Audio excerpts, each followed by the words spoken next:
Welcome back to After the Whistle, and have Todd Domres here again from the PSP Network. We're going to talk a little A and B basketball. This is kind of the new wrinkle of this season, right? The three-class system. We're all kind of figuring out how it all works, really. We're a few months in, and we've seen the holiday tournaments now play out, some teams playing against each other in those classes. But what has been kind of your bird-eye view of observing the last few months of these different classes now kind of going at it and playing out some games? Yeah, I think the early returns are really good. For myself personally, I was an advocate for that 3 division system, and to see now that middle division kind of take hold, that A division.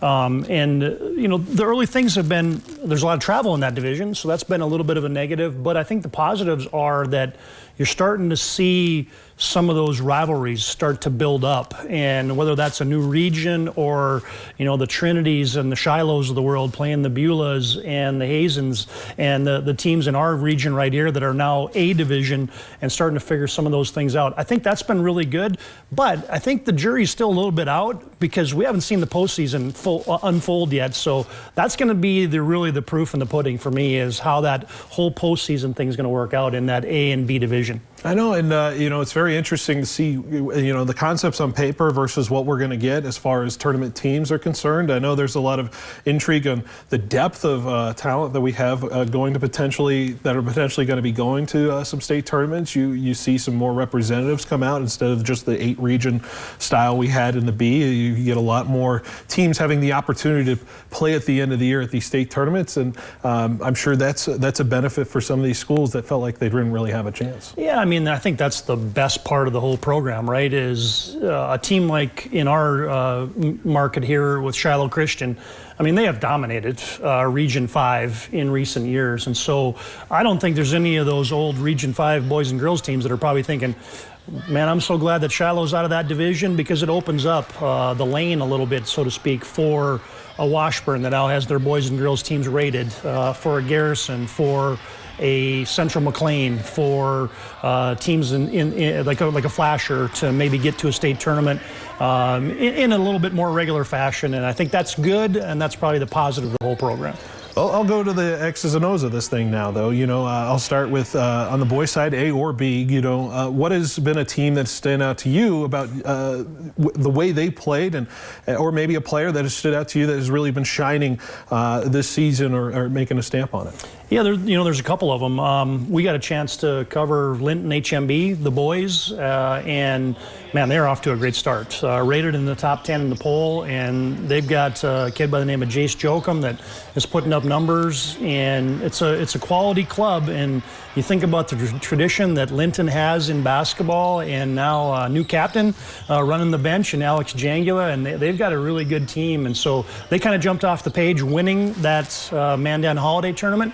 Yeah, it's an early season tournament, but they got to go against a couple of the A division teams in Standing Rock and Bottineau and came out victorious in that. So I think the trajectory is pretty good right now for Linton HMB. Certainly, it should be fun to see what they can kind of do on the stretch. You know, a lot of big games on their schedule moving forward.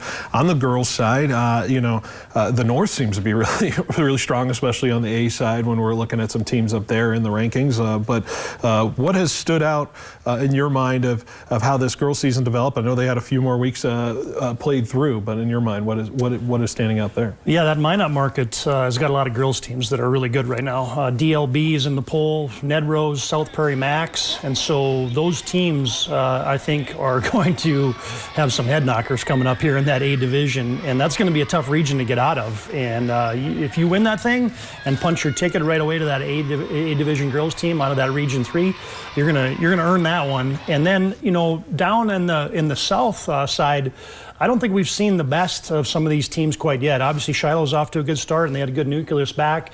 Beulah's still figuring a couple things out. Trinity, Hazen, Killdeer, you know what I mean? So I don't know exactly what to think of that A girls Region 4 yet, but that Region 3 is going to be really good. I know we had some interesting teams kind of make it to the Bs last year. I think of the boys' side, we had a Warwick team, you know, come out of nowhere, and we had a Medina team kind of come out of the blue there. But it's fun to see those kind of Cinderella stories, and teams are going to have to earn it when they get to these state tournaments. Yeah, that's the other thing you mentioned, Phil, is, you know, I think what's been cool about that A and that B breakup this year has been, you see some of the blue bloods, right? I'll call them the kindreds, the Thompsons. I think everybody kind of thought that A division was going to be dominated by the Devils Lakes and the Wahpetons and those teams that used to be Double A and now got moved down. But I think you're seeing the programs like a Shiloh that has both the girls and the boys rated right now. Thompson, Kindred, Central Cass, and those type of teams are just as competitive in that A division as some of those former, I'll call them North Star even, or some of those former smaller Class A teams. Well, we could talk basketball all day here, Todd, but we only have a certain amount of time in the show. But I appreciate you stopping by. Absolutely, my pleasure.